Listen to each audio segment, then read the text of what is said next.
Hey everyone, Ali here. So something I see pretty frequently these days is a young associate who has signed a contract to work at an office suddenly wants to break that agreement and go do something else. And typically that means they want to work for another office in the vicinity, but they didn't have anybody review their contract when you gave it to them. Or if you're the associate listening, you may not have had someone like a lawyer review your contract before you sign it, and now you're stuck in this contract. So it's very difficult to navigate this because, of course, if you're the employer, you've invested time and energy and money in training the person, in maybe paying a recruiter, in getting them assimilated to the office, to the patients, and then suddenly, the associate wants to leave.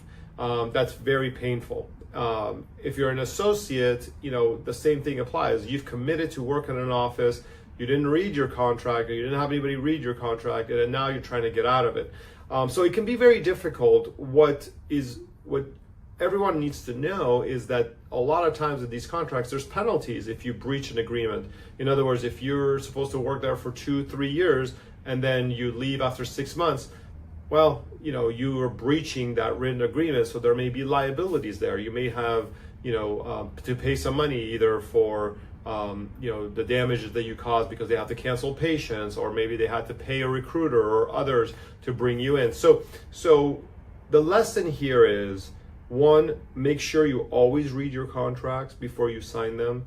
Try to sign no more than for a year at a time. So if things don't go as you wish, you just have to write out the year and then move on. If you're an employer, make sure your contract has teeth, and that if they do breach it and they try to get out early, that there may be some penalties in there, so as to disincentivize the associate from breaching. It's not fun for either side, but it's really important to take these seriously, because anytime you sign a contract, you want to try to honor it. All right, if you have any questions about this, let us know.